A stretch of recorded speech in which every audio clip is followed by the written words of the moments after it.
again, start over again. But this time, let's keep the fires burning, burning.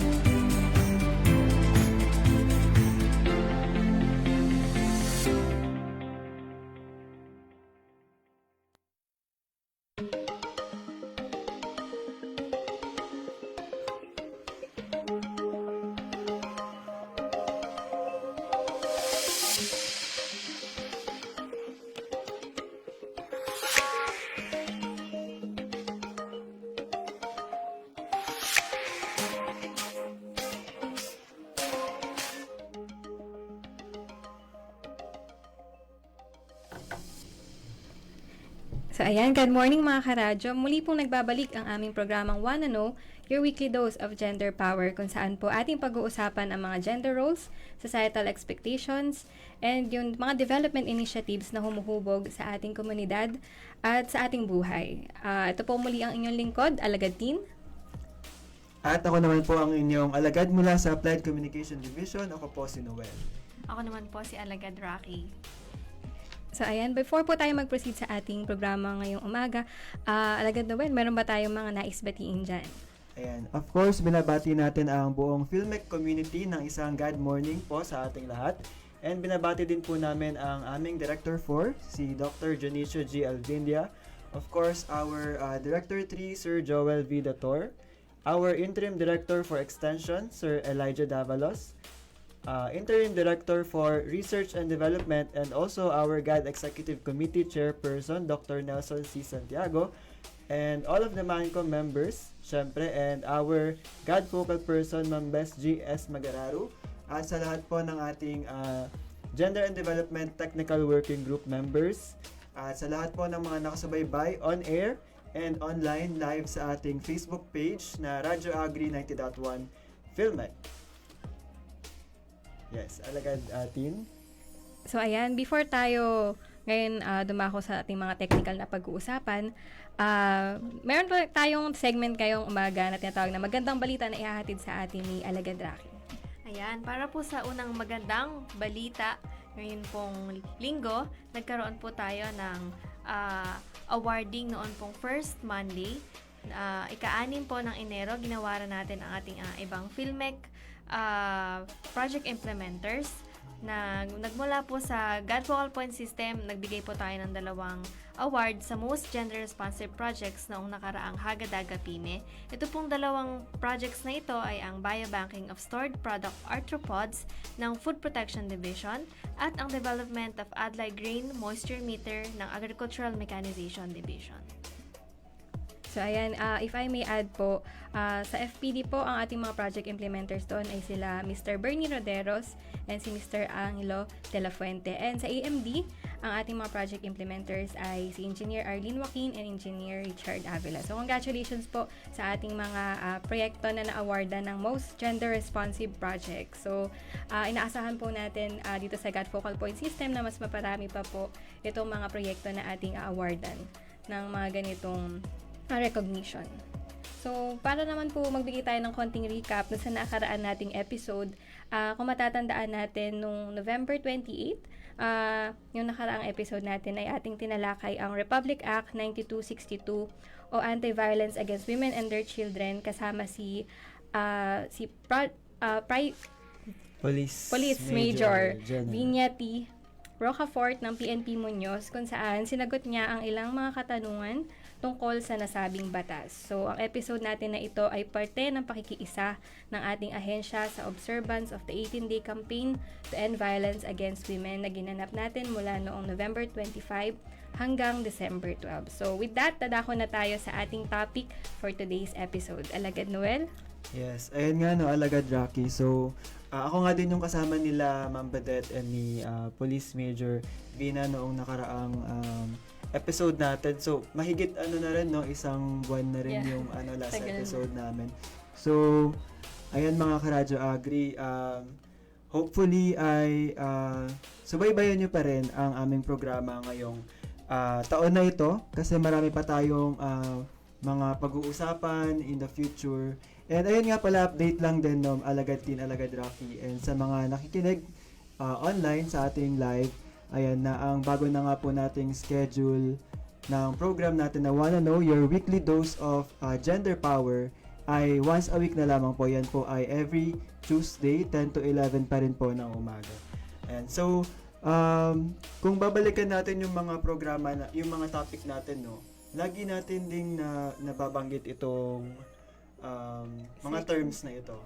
So, siguro hindi na ito bago sa atin, sa Filmec community and also sa mga online viewers natin.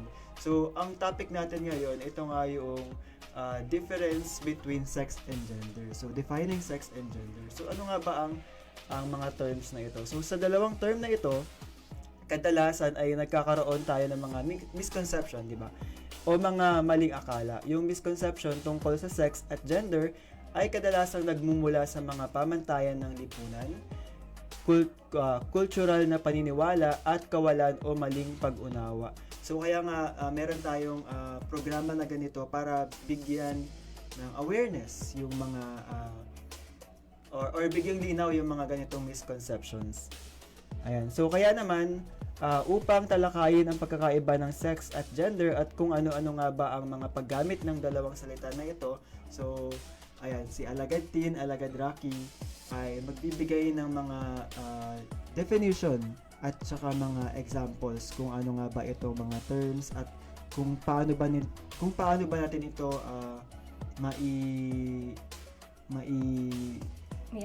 mai-apply. So ayan, para umpisahan po yung ating talakayan, unang-una, madalas natin itong naririnig yung salitang ito sa mga forms, pwede ding sa ibang mga konteksto, no? So, una nating term na ginagamit pagdating dito sa gender and development ay yung sex na tinatawag. Ito yung biological and physical. So, indicated ito ng genitalia. So, ibig sabihin, ito yung male and female reproductive organ.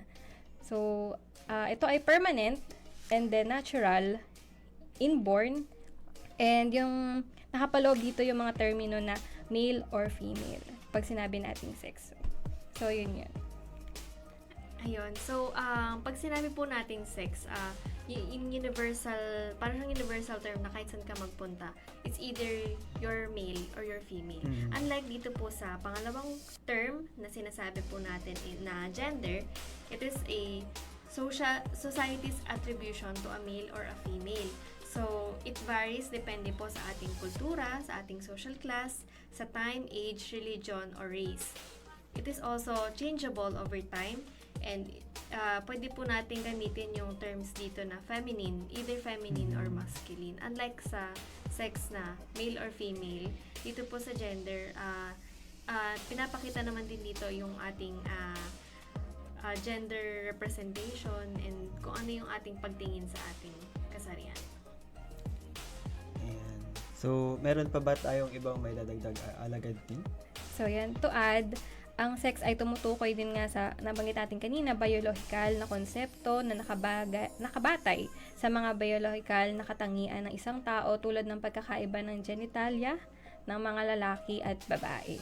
So, kagaya din ng nabanggit ni Alagad Rocky kanina, sa kabilang banda, ang gender naman ay tumutukoy sa pansarili, panlipunan at pangkulturang perspektibo ng mga tao sa kanilang kasarian. Ayan. So, yung gender nga ay ginagamit din upang tukuyin kung babae o lalaki ang isang tao. Diba? Ngunit ang ginagamit na batayan nga ay ang mga panlipunan at pangkulturang pagkakaiba ng dalawang kasarian. So, minsan kasi ay ginagamit din yung gender upang tukuyin yung pagkakakilanlan ng isang tao na hindi pasok sa karaniwang kahulugan ng lalaki at babae nga. So, ang karaniwang batayan ng gender ay ang gender identity at roles na mayroon sa lipunan. Ito ay pagiging masculine or feminine. Again, sila ay inaasahan na susunod nga sa mga katangian o gawain na itinakda at kinikilala ng lipunan. So, ayan. Lahat ka ba ba? For lang sa ating mga ka-radyo agri, kapag sinabi nating sex, it's either of the two, male or female lang. So, kapag hiningin ka ng, kunwari sa form, ang hinihingi doon is sex. So, ang sasagot lang natin doon is either male or female. Ganun lang siya kasimple. Pero pag hiningi ang gender, doon tayo merong parang free tayo na ilagay kung anong gender orientation na gusto natin. And also siguro yung mga na-discuss na rin natin previously sa mga past episodes natin, di ba? Yung usapin ng gender reveal. Gender Diba? reveal. So- Mamaya, dadako tayo dyan. Okay. Magbibigay tayo ng mga examples, no? Mm. Mamaya, pagdating sa susunod natin na topic. So, yung ating po susunod na pag-uusapan is yung misconceptions about sex and gender. Dito na nga po papasok yung nabanggit kanina ni Alagad Noel na yung sa gender reveal party. So, sa atin po, karanihan, maraming taong gumagamit ng salitang gender. Pero ang ibig sabihin pala nila ay sex. So, eto na nga po yun. Sa una po nating halimbawa, kalimitan po ay sex and gender are interchangeable terms. So, napagpapalit po natin. So, maraming taong gumagamit ng mga terminong sex at gender interchangeably o yun na pagpapalit yung dalawa. Ngunit yung talagang tinutukoy nila ay halimbawa, for gender, sex talaga kasi 'di ba? Pagdating nga sa mga gender reveal, hindi mo naman sasabihin na ano yan, bakla yan, tomboy yan. Male or female kasi nga ginagamitan nga din natin yan ng mga kulay na pink or para sa babae, blue para sa lalaki. So, yun po yung kalimitang mga misconception. So, kagaya po nung nabanggit natin kanina, ang sex ay tumutukoy sa mga biyolohikal na katangian ng isang tao tulad ng mga chromosome, hormones, at reproductive organ. Sa kabilang banda, ang gender ay tumutukoy sa pagkakakilanlan, pagpapahayag, at inaasahan sa lipunan ng isang tao batay sa kanyang kasarian. So, yun nga po, halimbawa ngayon nabanggit din Alagad Rocky, sa mga registration forms, gender yung nilalagay ng iba, imbis na sex. So, nakaka-encounter ako ng ganito sa isang government agency before. Nakita ko dun sa kanilang form ay gender yung nilagay nila pag kukunin nila yung sex. So, ginawa ko, binago ko yung gender. Kin-cross out ko, ginawa ko sex. Kasi ang alam ko naman din dun, ang gusto lang naman nilang alamin din ay kung babae ka or lalaki. And then, one addition pa is, sa pagdating daw sa mga sex disaggregated data, hindi pa ganun kinukuha yung tinatawag nating gender disaggregated data kasi medyo maano pa yun, kumbaga puro gray area pa yung ganun. Kaya to simplify, SDD lang yung munang ginagamit or yung sex disaggregated data. Ayan, yung sa may gender reveal, balikan lang natin. Siguro na ipasa-pasa lang naman to, yung term na yun. Parang nakasanayan na lang siya kasi parang casual. Tsaka mas maganda siyang pakinggan kumpara sa sex reveal, di ba? Pero technically, hindi siya tama or sabihin na natin na ang kinukuha naman din talaga natin doon is sex talaga, di ba? Yung physical na kung ano yung meron doon sa baby. Pero pag sinabi kasi natin gender reveal, we can't say kung ano ba talaga siya. Kasi malay mo paglaki niya, di ba? Di ba? Siguro, ayun nga din. Isa lang din na example na parang nag-viral nga noon, no? Kasi nga, for example, si Isa Calzado, di ba? Siya kasi yung nakita ko online and celebrity na nagsabi or nag-stand up sa ganong issue nga na hindi gender reveal, kundi sex reveal. Kasi yun nga din, gaya ng nabanggit natin kanina, mga karadyo agri, gusto mo lang naman alamin kung male or female. Dalawa lang naman sa sex. Kung lalaki ba o babae yung ipapanganak ng mag-asawa. And yun nga din, sa gender, in the future mo na yun malalaman. So, yung bata na yung bahala na mag-express kung ano yung gender niya paglaki niya.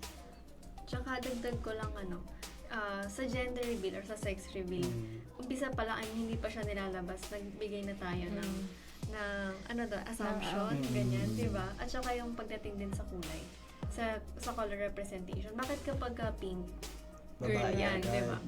Bakit kapag boy siya dapat blue? Paano kung, di ba? Parang, ba't naman hindi ibang kulay? Or bakit kaya hindi na lang blue din sa babae? Parang ganun. Parang, bata pa lang siya, parang bibigyan na rin natin ng thought yung isang bata na, ay, dapat pink sa'yo kasi girl ka, ganyan. Or dapat blue sa'yo kasi boy ka, ganyan. Tama yan.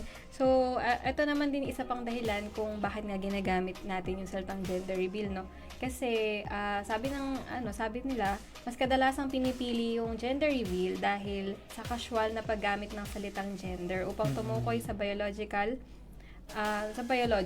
So, kasi minsan, kapag sinabi kasi nilang, pag narinig kasi natin yung salitang sex, minsan iba yung naiisip ng mga tao, no? So, posibleng umiiwas lang silang gamitin ito dahil nga sa mas clinical na konnotasyon ng salitang sex. Pero, lagi po nating tandaan na ang tamang term po talagang ginagamit pagdating po dito sa mga ganitong cases ay sex po talaga. Kasi we are announcing itong kung anong kasarian niya, kung male ba siya or female. So, understanding these distinctions o itong mga pagkakaiba-iba ay crucial sa atin para maging respectful and then para mas maging informed tayo pagdating po dito sa konsepto ng sex and gender. So parang na rin, no? Ang dami kasi talagang pwedeng pag-usapan or pwedeng pagmulan ng mga terms na to na sex and gender. So, ayun nga, ulitin lang din natin mga karadya agri, alagad tin, alagad Rocky. So, pag sinabi nga natin gender, ano nga ulit to? So, dalawa lang naman, di ba? So, yun lang ay kung male at female ka. Pero, sa gender naman, dito na pumapasok yung alam natin ngayon na LGBTQIA+. So, i-discuss ba natin alagad tin kung ano yung mga part ng gender. Or siguro sa mga susunod na episodes na lang kasi nga ayun nga again mga karadya agri, since isang beses na lang sa isang linggo nyo kayo makakasama, so paano ba yun? Pero ano pa rin naman, promise pa rin naman mga karadya agri na marami pa rin tayong pag-uusapan, marami pa rin matututunan dito sa ating programa na Wanna Know, your weekly dose of gender power. So, ayan, dumako na po tayo sa ating plug. So, meron po kaming inihandang bagong segment dahil bagong taon. Meron po kaming programa or segment na tinatawag na He Said, She Said, kung saan ito po ay video interview ng isang male and female staff under ng PhilMec regarding po dito sa usapin natin sa sex and gender. So, panoorin po natin.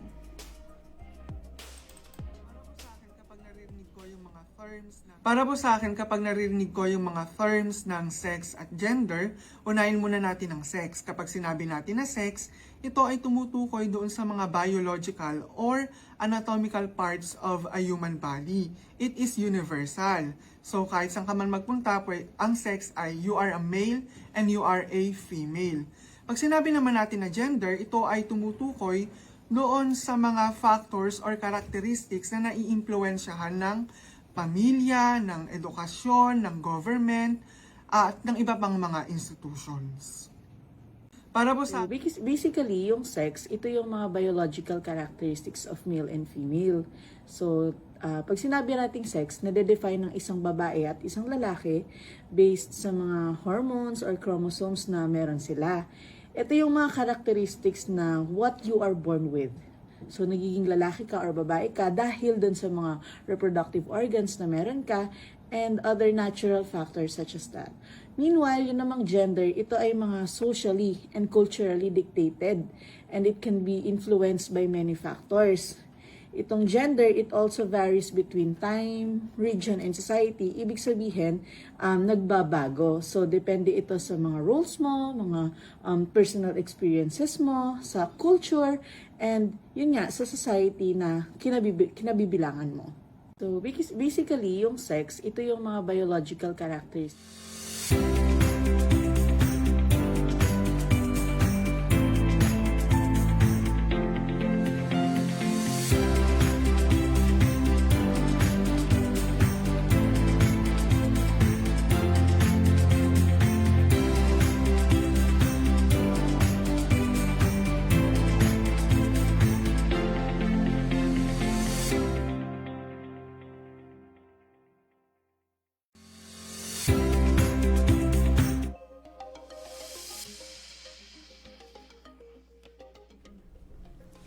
mga karadyo, muli po ulit tayo nagbabalik sa ating programang Wanna Know, your weekly dose of gender power.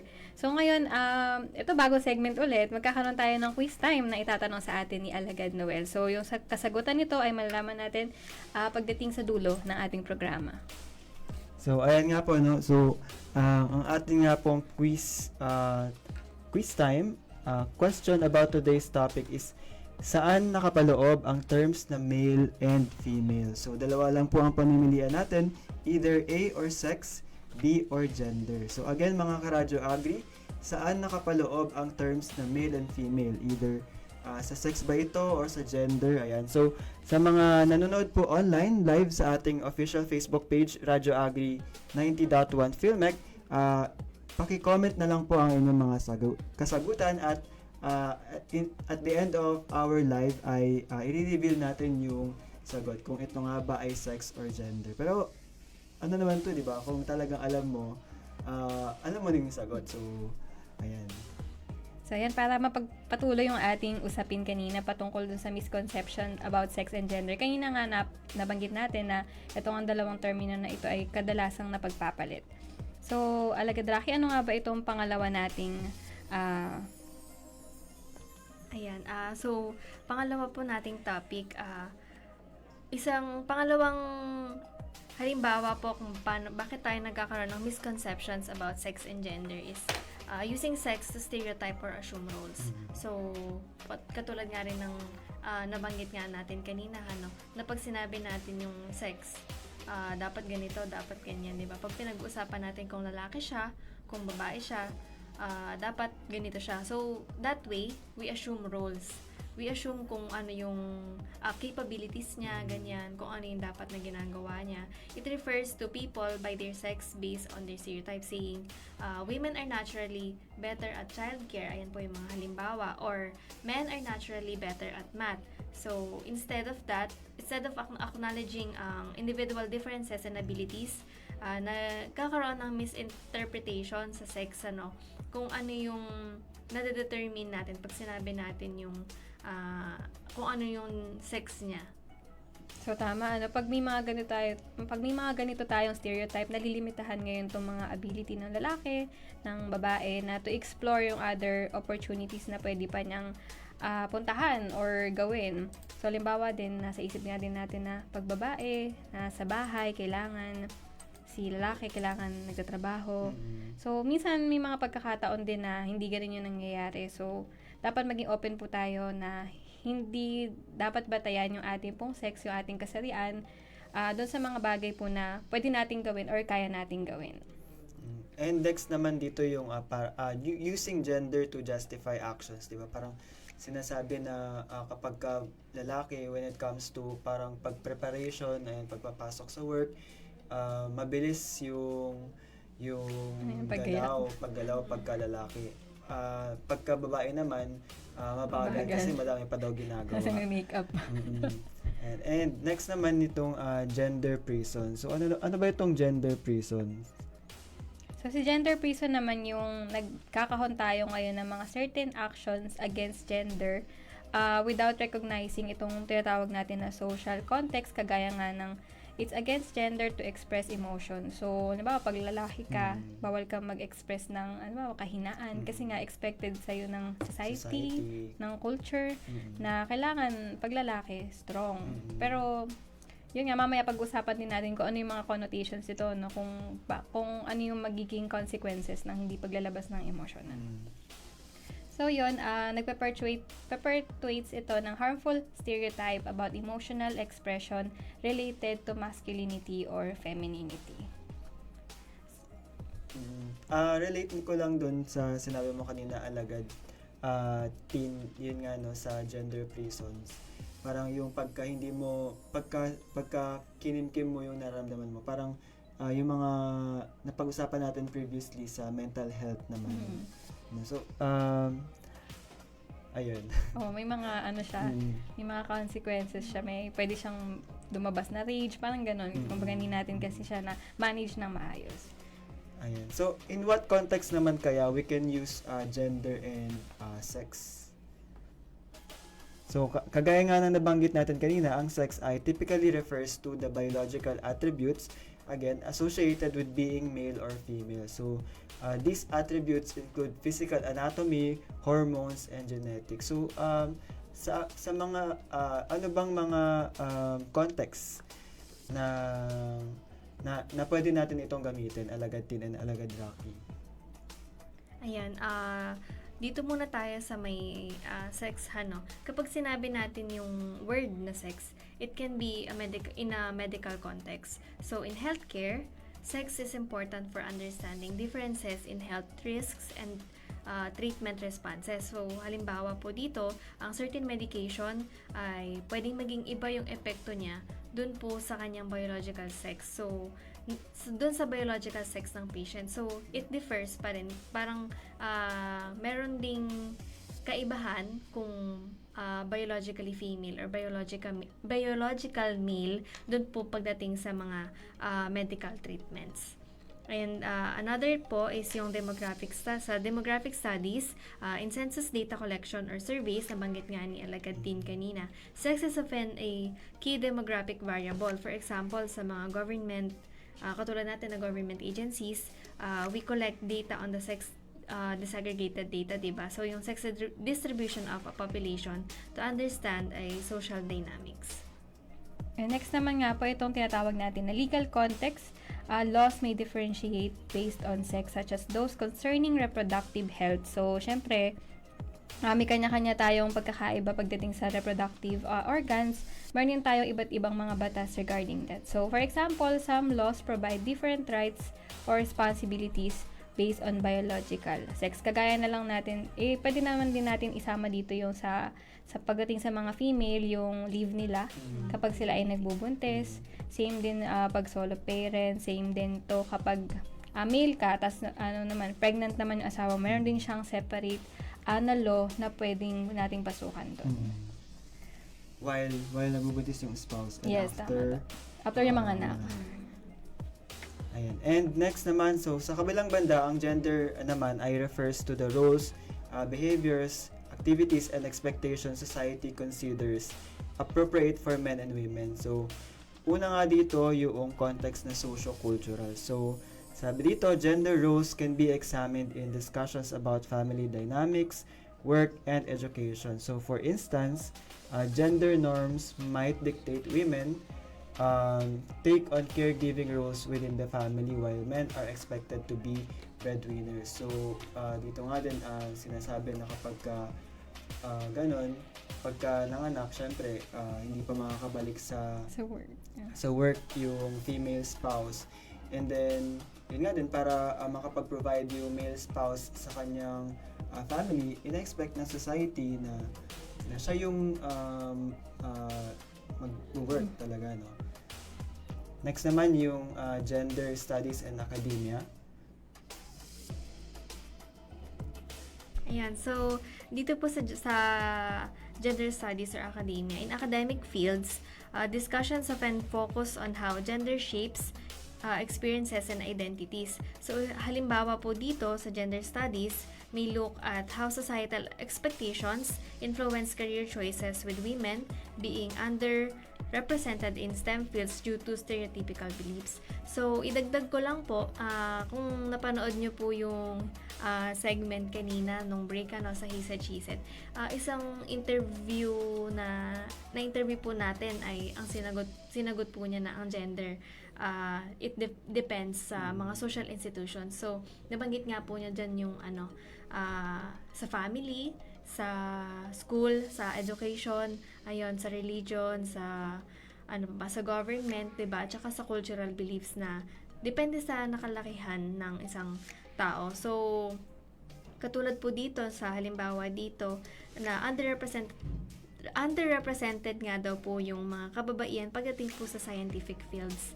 Bakit? Kasi nga sa misconception na ang science or ang math, magaling dyan mga lalaki. Parang diba pag sinabi nating engineer lalaki yan.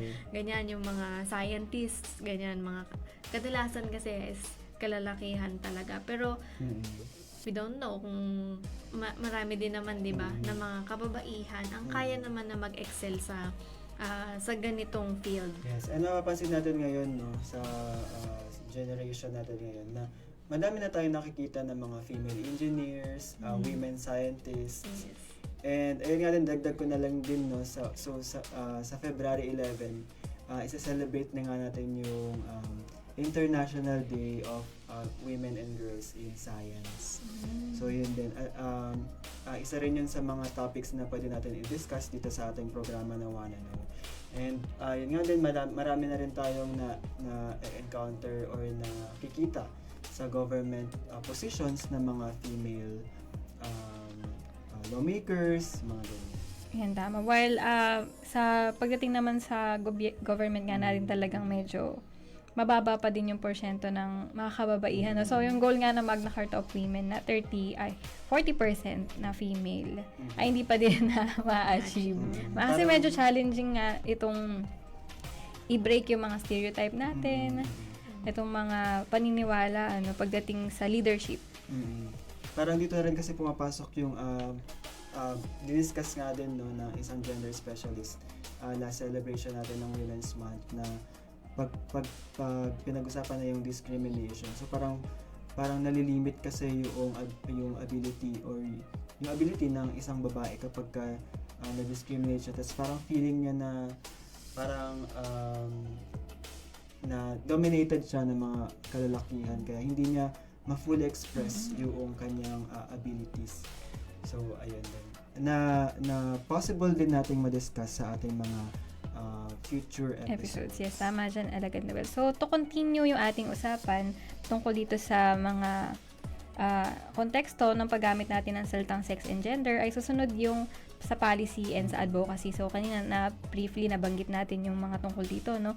So, in discussions around gender equality, policy proposals may be made to address disparities in hiring practices or wages. So, kagaya dito sa PhilMec, meron na tayong tinatawag din na equal opportunity principle kung saan sinasaad ng ating ahensya na wala tayong discrimination pagdating sa hiring regardless yan ng age, ng sex, ng kung saan ka mang political affiliation. So, wala tayong magiging discrimination dyan. So, yun nga, example natin sa maraming bansa ay meron na silang mga na-implement na affirmative action policies to promote gender equity in the workplace. Ayan.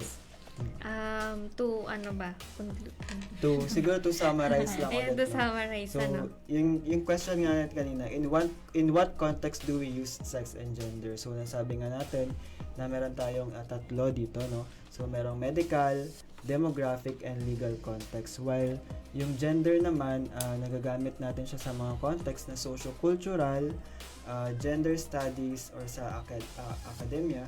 And last nga is yung policy and advocacy.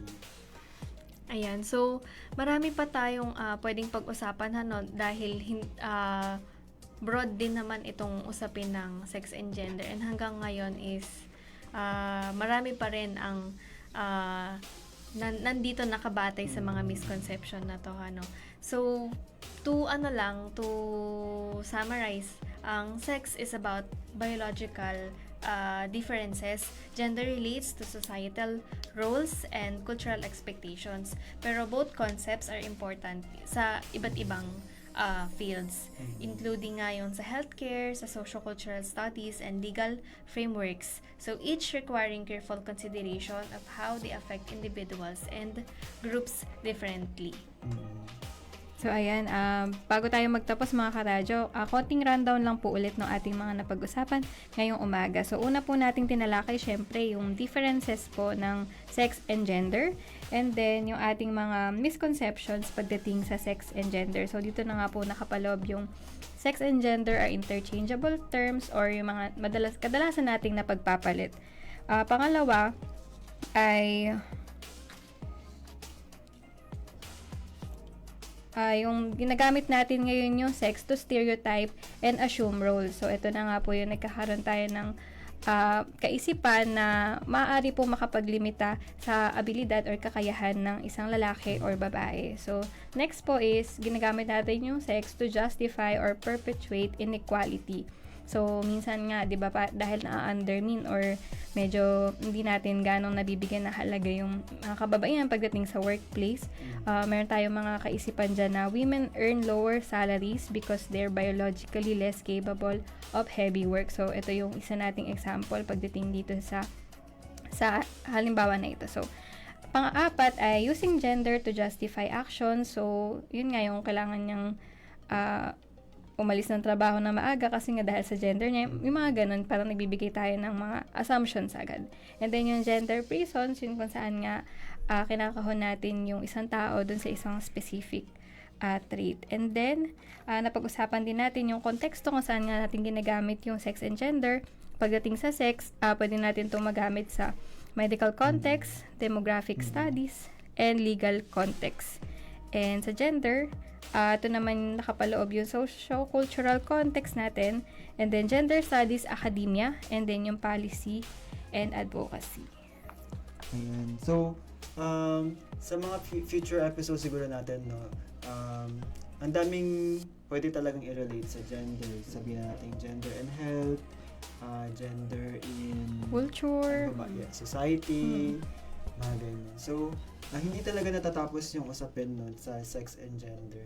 And siguro siguro may isip, or baka ako lang naiisip ng mga nanonood na bakit pa ulit-ulit natin pinag-uusapan yung sex and gender, kasi nga importante talaga siya, no? At sa panahon kasi ngayon, yun nga sabi nga ng World Health Organization na hindi pa talaga tama ba sa World Health Organization or sa SDG? Sa SDG. Ayun, sa SDG. Na hindi pa talaga natin nakakamit yung gender equality. Na kahit nga umabot na tayo ng 2030, lumagpas na ng 2030, umabot ng 2050, malabo pa talaga na ma-attain natin yung gender equality. And so, kaya nga yung ini-aim natin dito sa Wanna Know program na at least na makatulong tayo na magbigay ng awareness, ng kaalaman, and ayun nga din,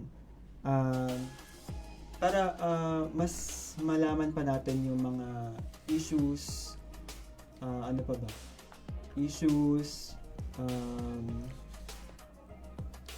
Yung mga mga kailangan topics, nating mga kailangan i-address. nating i-address sa when it comes to culture, sex, gender, equality, women empowerment. Ayun. So, ayan, I think pwede na po nating i-release kung ano yung ating sagot sa ating quiz kanina. So, kanina nga po natanong ni Alagad Noel kung saan nakapaloob ang mga terms na sex, na female and male. So, ayan, nalito na din ako. No? So, ang A, sex, or B, gender. So, ano nga bang ang sagot dito, Alagad Rocky? Ayan, ang sagot po natin ay, drum roll please. Ayan, A, sex. Yun po ang ating correct answer. Diba, ang dali lang ng natin question natin. So, ayan, I think dito na po nagtatapos yung ating topic. Alagad Noel, may mga i-add ka pa ba? Ayan. Wala naman na Alagad Teen and Alagad Rocky. Pero siguro bati muna tayo na sa ating mga live viewers. So, currently meron tayong 6 million viewers. Wow. Talagang dami nating na-reach, no? Ayan. Dito So, sa ating pinabati namin ng isang God morning si Ate Mary Ann Rose. Ayan, na nanonood sa ACD. And si Vanessa, syempre, and si Kuya Raymond. So, ayan, good morning po sa ating lahat. And then, to conclude po yung ating mga napag-usapan ngayon, mag-iiwan lang po ako ng mga salita galing po kay Agustin Fuentes ng sapiens.org. So, sinabi niya po dito na men and women do not naturally want different things from life. Kasi nga, ano lang daw tayo, mga tao lang daw tayo. However, some biological patterns combine with specific cultural and experiential context to create different desires, expectations, and patterns of behavior. So we must realize that each individual may or may not match the idea society has for gender or sex, but that such variation is normal for humanity. So Pagdating daw po dito, understanding how humans are similar and different at the range of human variation gives us a broader notion of what is natural. So, there is no evolved battle of the sexes in humans. So, hindi po natin pinag-aaway ng mga kalalakihan at kababaihan pagdating po dito sa usapin natin ng sex and gender, ng gender and development. Ang gusto lang po natin gawin ay magkaroon po tayo ng understanding sa ating po mga pagkakaiba, and to do not vary can help people move forward toward better societies. Ayan, so thank you Alagad Teen. At dyan na nga po natatapos, o yan na nga po ang kabuuan ng ating talakayan ngayong umaga mga karadyo agri tungkol sa sex and gender. Sana po ay marami kayong napulot na impormasyon. At para po sa, meron ba tayong mga ibang announcements, Alagad Teen? Ayan nga po, bukod po sa pag-celebrate natin ng International Day of Women and Girls in Science sa nalalapit na po na February 11. Meron pa ba tayong ibang announcements or mga activities? So, ayan po. For announcement lang po, sa kaalaman lang po ng ating mga GAD Technical Working Group members, ng ating GFPS members, follow up lang po namin yung report po natin para sa ating GAD Accomplishment Report. Ito po ay para sa mga projects na nakatag under client and organization focus sa ating 2024 GAD Plan and Budget. So, deadline po natin kahapon. So, kung meron pa po hindi nakakapag-submit, hintayin po namin ngayong umaga. Ayan. At para po sa iba pang gender and development updates, i-visit nyo lamang po ang aming official Facebook page na DA Philmec Gender and Development Office at ang aming official website na gad.philmec.gov.ph. Ayan. Abangan nyo po ang next episode namin dito po sa Wanna Know sa next Tuesday. Dito pa rin yan sa Radyo Agri 90.1 FM Philmec Kasaganaan para sa bayan, at ito po ang programang Wanna Know, your weekly dose of gender power.